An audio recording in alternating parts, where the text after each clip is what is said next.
చక్కగా మీ వృత్తిలో మీ వ్యాపారంలో చక్కగా నిర్వర్తించండి. మంచి ఫలితాలు సంప్రాప్తిస్తాయి.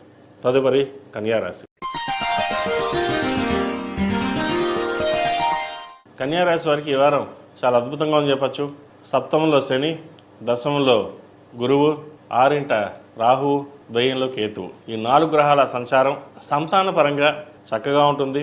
వివాహం కొంచెం లేట్ అయినా మంచి సంబంధం కుదురుతుంది.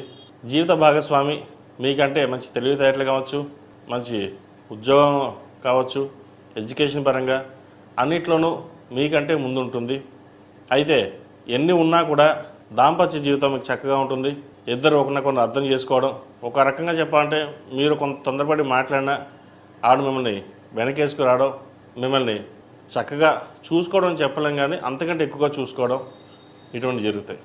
అలాగే వివాహం కాని వారి కోసం వివాహ ప్రయత్నాలు చేస్తున్న వారికి మంచి సంబంధం కుదురుతుంది.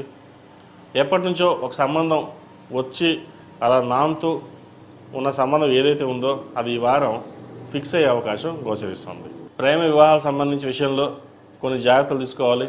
సంబంధం కావచ్చు, ప్రేమ వివాహాల్లో విఫలమయ్యే అవకాశం కూడా ఉంది. అటువంటి విషయాల్లో మనోవేదన ఎక్కువగా ఉంటుంది. వారికి దూరంగా ఉండడం చెప్పదగినది. ఏదైనా సరే తల్లిదండ్రుల సహాయ సహకారాలు తీసుకోవడం, వాళ్ళతో మాట్లాడిన తర్వాత ముందుకు వెళ్ళడం అనేది చెప్పదగిన సూచన. ఆరింట రాహు, ఆరోగ్యపరంగా కొన్ని జాగ్రత్తలు తీసుకోవాలి. మనోవేదన ఎక్కువగా ఉంటుంది. ప్రతి చిన్న విషయానికి మనసుకు తీసుకుని డీప్గా వెళ్ళడం అనేది మంచిది కాదు. వారు ఎవరో మోసం చేశారు, ఇబ్బంది పడుతున్నాం అనే బాధ పక్కన పెట్టి వృత్తి ఉద్యోగాల మీద కాన్సన్ట్రేషన్ చేయండి. చదువుకుంటున్న వారైతే చదువుకు మీద ధ్యాస పెట్టి మీకంటూ ఒక స్థానం సంపాదించడానికి ఎక్కువ కృషి చేయండి. ఎందుకంటే మీకు కెరియర్ పరంగా బాగుంది. కెరియర్ పరంగా బాగున్నప్పుడు మిగతా విషయాల మీద పక్కన పెట్టి వాటి మీద దృష్టి సారించండి. తర్వాత అవి నిదానంగా చక్కదిద్దుకుంటాయి. అలాగే భూ సంబంధించిన వ్యవహారాలు చక్కగా ఉన్నాయి. వ్యాపారాభివృద్ధి బాగుంటుంది. వ్యాపారంలో మంచి లాభాలు చోటు చేసుకుంటాయి. భాగస్వామ్య వ్యాపారాలు బాగా కలిసి వస్తాయి. ప్రయాణాలు కూడా అధికంగా చేయవలసిన పరిస్థితి ఉంది. అవి మంచి ప్రయాణాలని చెప్పచ్చు. ఏదైనా ఒక బాధ కానీ ఉన్నప్పుడు నలుగురిలోనూ డిస్కస్ చేయకుండా ఇంట్లో వాళ్ళతోనే డిస్కస్ చేయండి. అది కొంతవరకు మీకు మేలు చేకూరుతుంది. సన్నిహితులతోటి, స్నేహితులతోటి చెప్పినట్లయితే అది హేళనగా ఉంటుంది తప్ప మీకు సహాయ సహకారం అందించే విధంగా మటుకు ఉండదు. వాటి విషయంలో జాగ్రత్త వహించండి. విద్యార్థులు విద్య మీద దృష్టి సారించాలి. కొంత డైవర్షన్ అనేది ఏర్పడుతుంది. డైవర్షన్ కూడా ఉంది. వాటి విషయంలో జాగ్రత్త తీసుకోండి.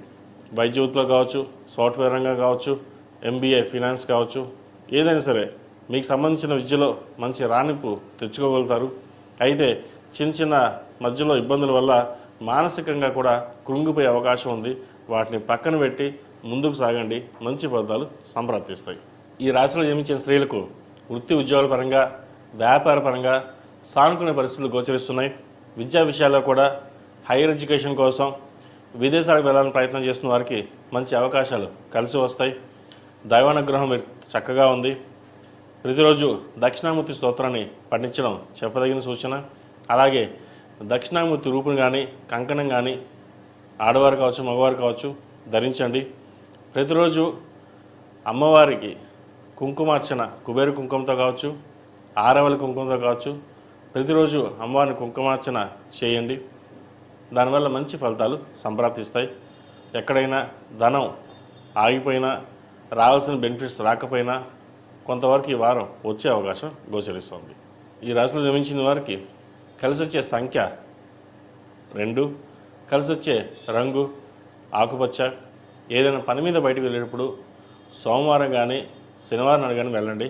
మంచి ఫలితాలు సంప్రాప్తిస్తాయి. తదుపరి తులారాశి.